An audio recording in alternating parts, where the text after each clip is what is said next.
Oh my god, this is so cute. Although I do feel like I need to spin the camera ever so slightly. Hello, welcome.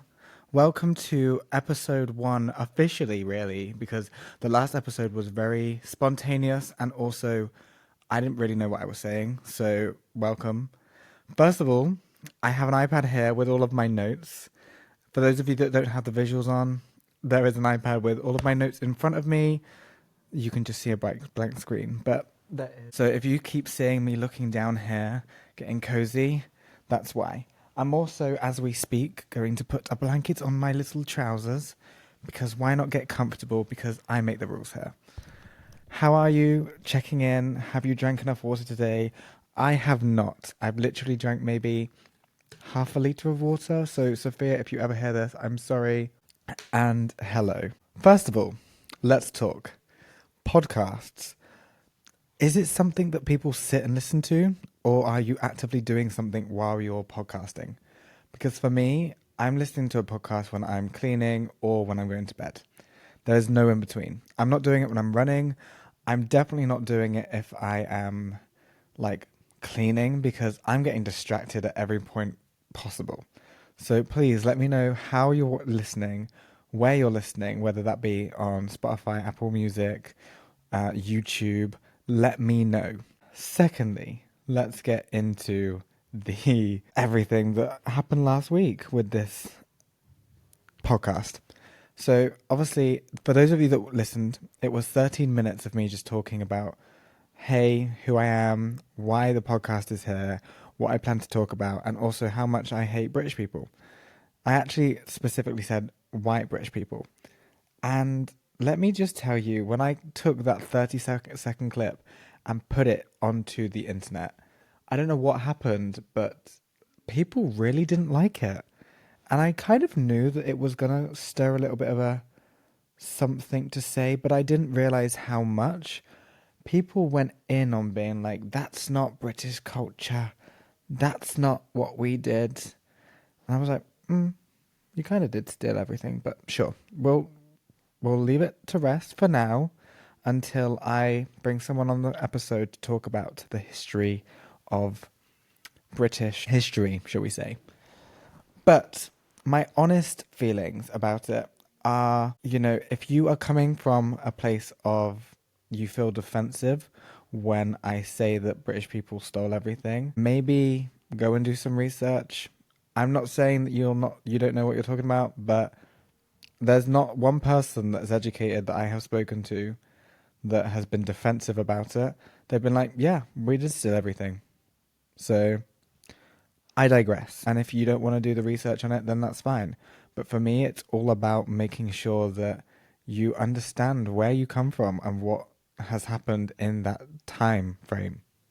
So here we are. The topic that I wanted to talk about first, really, was childhood and the way that some things were said when childhood said existed in my life, anyway. I did speak to a few of my clients and my work colleague today about how do any of you remember, or did this happen to you, when you were a child, someone say to you, if you don't eat your crusts, your hair's going to turn curly? Is that something that happened to you? Because if it is, I need to break this down into about a million pieces. What the fuck? Why was that ever a thing, and why is no one talking about it now? If you don't eat your crusts, you'll get curly hair. First of all, let's dive into the how harmful that is for someone of a young age, especially childhood when you're developing, your brain. It's a very big part of who we become, right? So, how harmful to say to someone, if you don't eat your crust, you're going to get curly hair. Because it implies that curly hair is and was a bad thing. And I know that when we look at the Eurocentric standards of beauty and hair and the social norms back then, and, I'm only 24, so this isn't even that long ago. It was very much sleek, straight, smooth, and your hair had to look a certain way to be presentable, we are shifting away from it, but we're still not there yet. And it's just really weird to me that where did that come from? Who made that up? Please, can someone like let me know if it was a brand or someone like of a higher position in the world that I don't know about. But it was almost like a mother's myth. Is that what you call them? I think so. A mother's myth, or yeah, okay, we're gonna go with a mother's myth. It is so baffling to me that we just allow these things to kind of subconsciously take over our lives. Because imagine being a kid. I mean, if you're listening to this and you have curly hair and that was something that was said to you, did you eat your crusts? I mean, I personally never liked the crust on my sandwiches, but under this non-head of hair, I actually have curls at the back, a bit wavy on the front, straight on the sides. But I didn't eat the crust because I didn't want curly hair. I didn't eat the crust because I didn't like crust at that point in my life. Now, I eat the whole sandwich. I'm eating the whole thing because those crusts are kind of like what I live for. Very strange. Anyway, can you tell that I rant? I just go on these tangents. That's why I needed my notes, but they're not helping. So, well, I guess what I want to open the talks about is, did it affect people the way that I'm thinking it's going to affect people? If that was you and you grew up in that space, did it affect you? Like, were you consciously eating your crust because you didn't want curly hair? And how did it make you feel? I need to know, because ask our like parents still doing it to this day. And do I need to start saying out loud online, stop telling your kids to eat crust because they're not going to get curly hair from it? Like, there's no science behind that, right? It's just a myth. It's a way of someone eating food. And I don't like it. So, can we put a stop to it? I don't even know if it still happens. I spoke to one of my clients earlier and she now says, she, it happened to her when she was a child. So she now like flipped it and says, if you eat your crust, you'll get curly hair. So like it's a positive reinforcement thing. I just don't know. I don't like how it is. Has the narrative around it changed? And when you think about that in itself, it makes such a big impact on our future selves and how we all need to be a little bit more conscious about how we communicate, especially with the younger audiences. And because they now see from such a young age on socials of what it is to be like pretty or a certain look or, you know, all of these things, we really need to be careful. Really, really need to be careful. And are we being mindful of that? I don't have kids, so I'm preaching to the. I'm sorry. I'm I'm sorry for saying all of this, but I'm just saying from like my own experiences when I literally had someone forcing me to eat crust because they didn't want me to get curly hair. I'm just don't. I don't want that for people. I want people to love curly hair. I don't want it to be associated with negative connotations, and that's exactly what this is. So, yeah, it has a bad image on the way that we grow up, the way that we see ourselves. And that brings me on to my next little segment, hate online. Whether that be to someone or you receive it. I'm personally receive it on a daily basis. And if any of you have been following me for a while, you'll know that it's kind of ridiculous at this point.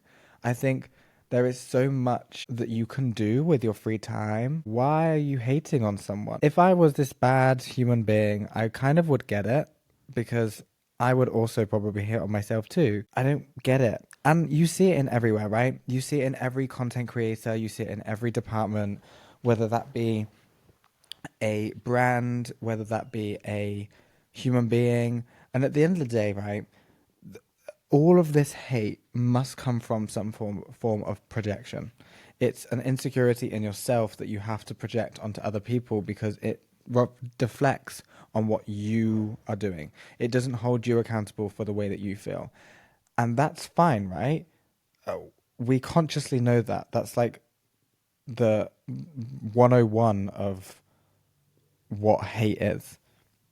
But does it make it okay? No.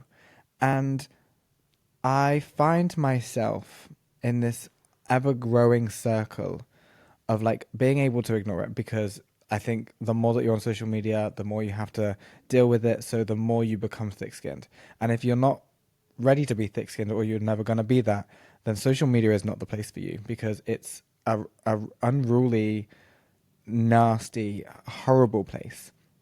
But what I would say is you really need to hone in on your goals.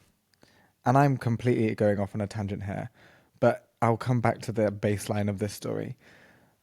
When you are locked in into what you want, what you desire, and your actual ultimate goals in life and, say, career, nothing that anyone says will bother you, because you are locked in what you want. However, it takes a long time to get there. I've been on social media since I was 13. I got bullied in real life, in school, and then outside of school. I actually had some homophobic slur the other day outside my apartment.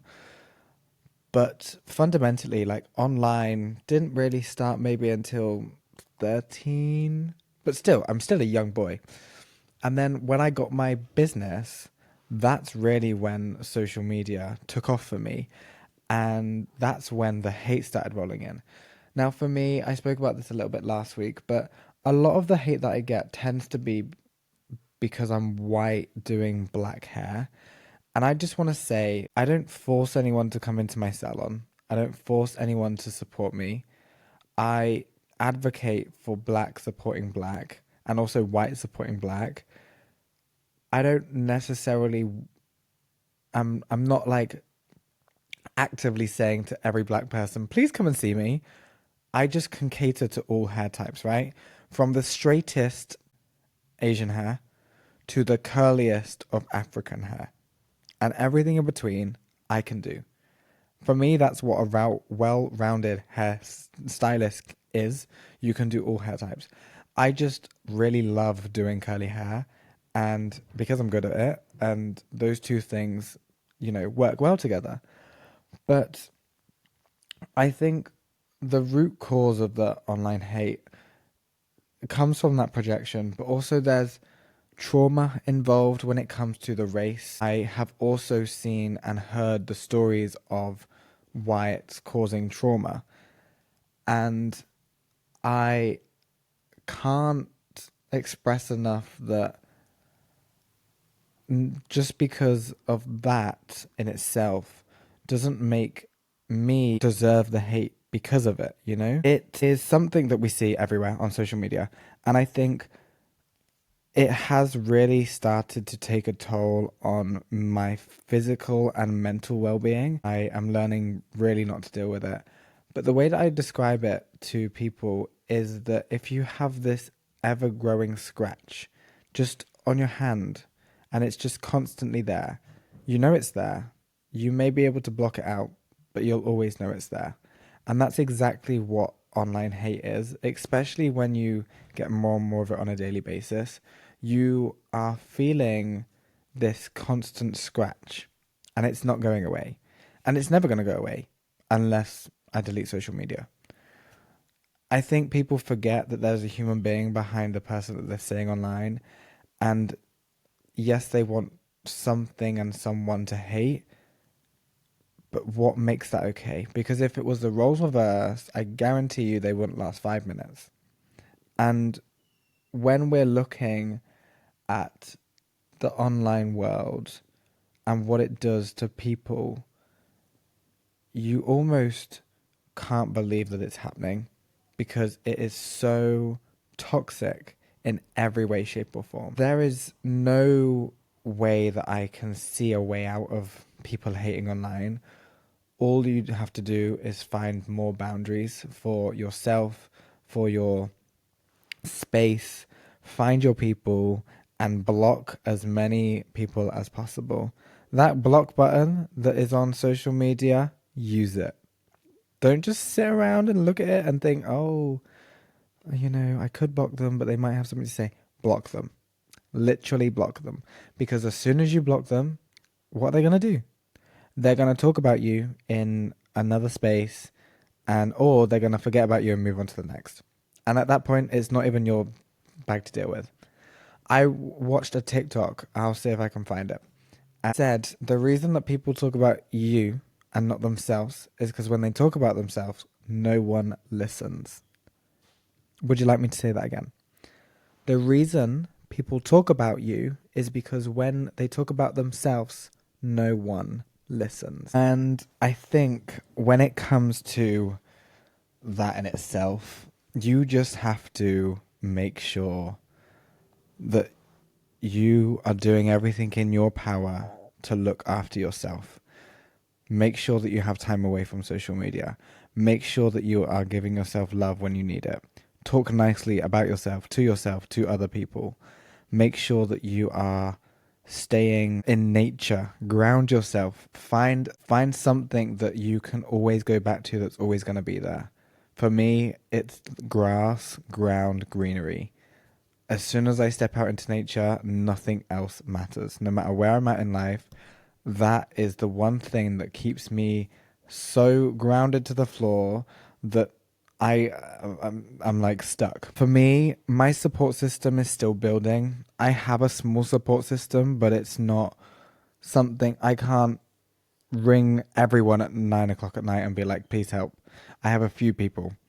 But if you have a great support system, if you have a family that is a great support system, use them. Do not be alone.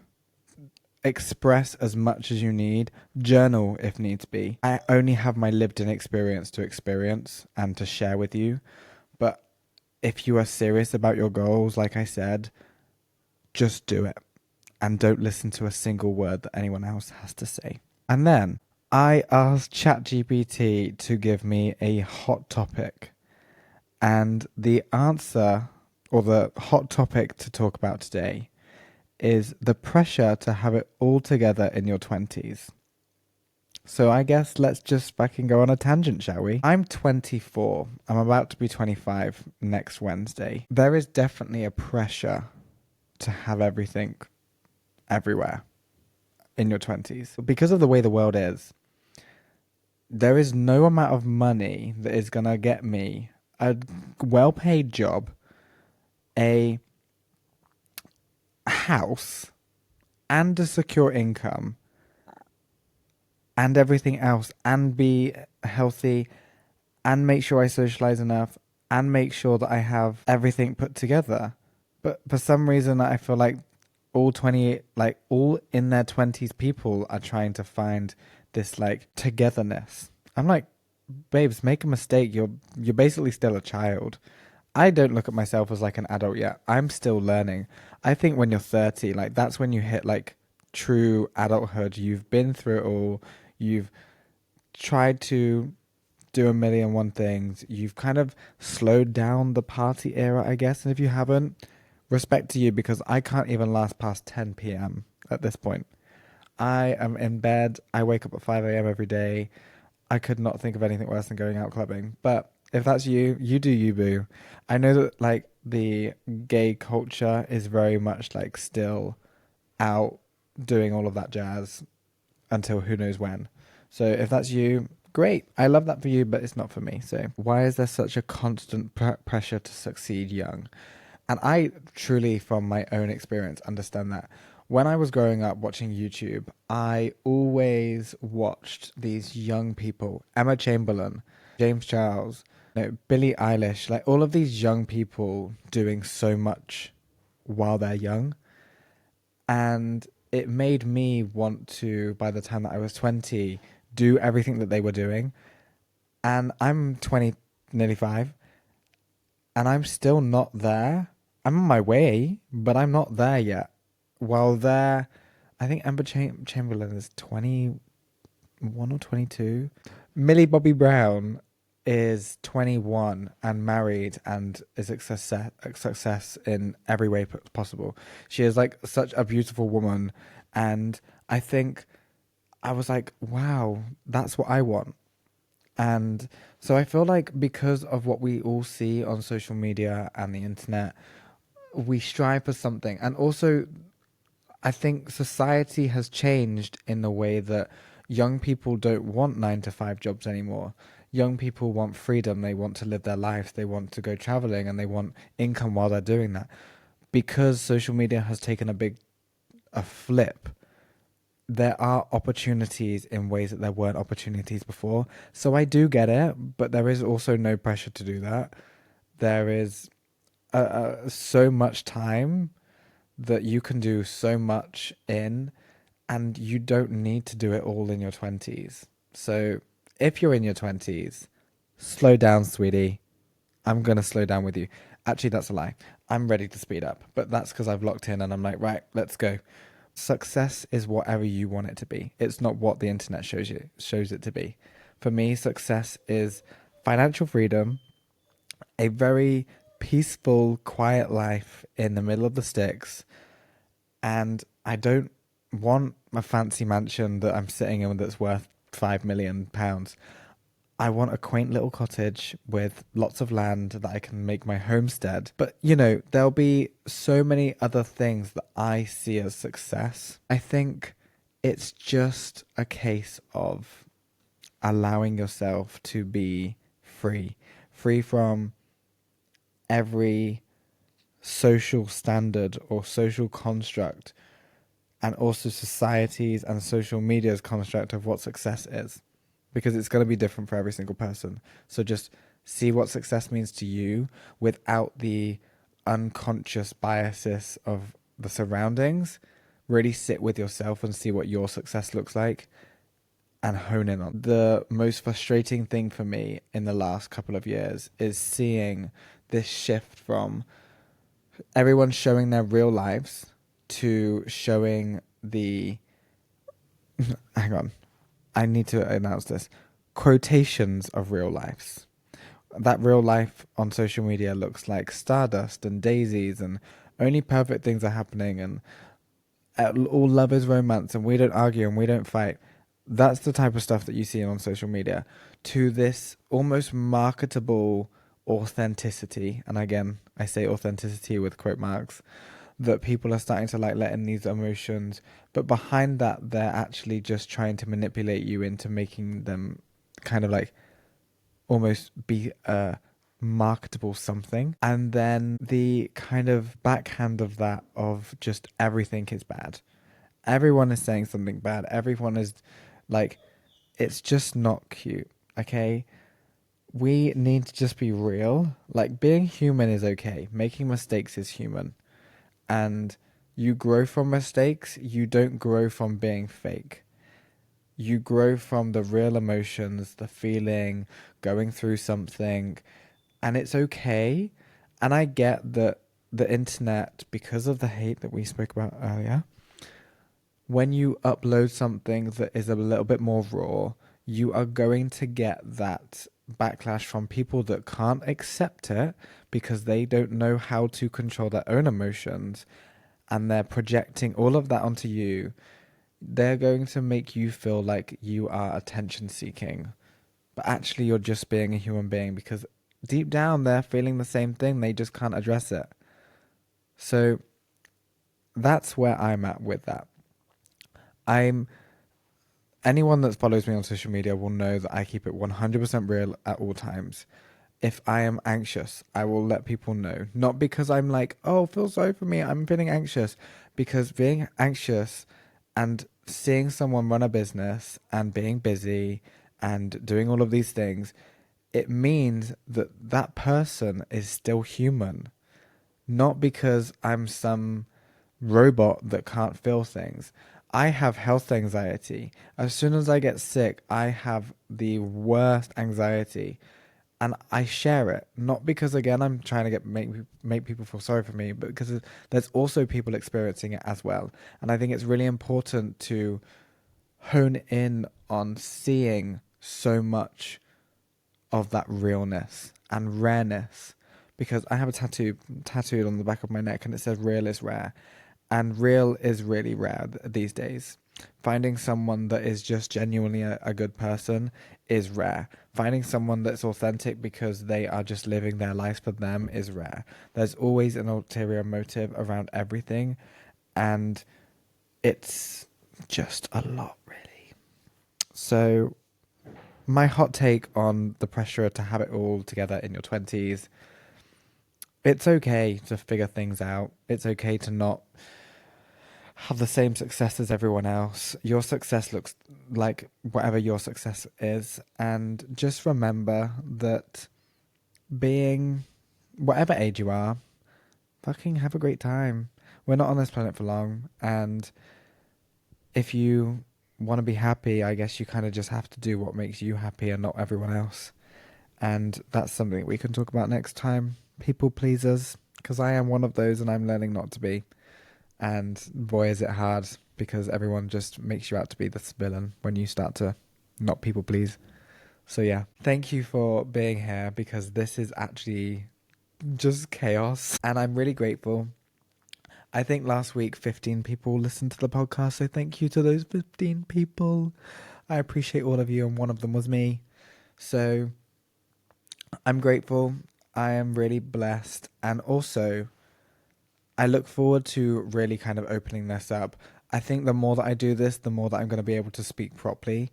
This is really hard to just talk, especially when there's no conversations to be had. It's just me talking, and I feel like I have to constantly talk, and you can't just pause. However, next week we have my work colleague Kayla coming in, and we are getting nitty gritty, talking about everything that you could possibly imagine. And I'm pretty sure that we're going to say some things that are going to open up the internet's ears. So stay tuned. Thank you. And make sure you drink plenty of water, please. Also, make sure that you get to bed and have a minimum of 6 hours sleep, because your recovery is very important. So look after yourself. I love you. Thank you. And I'll see you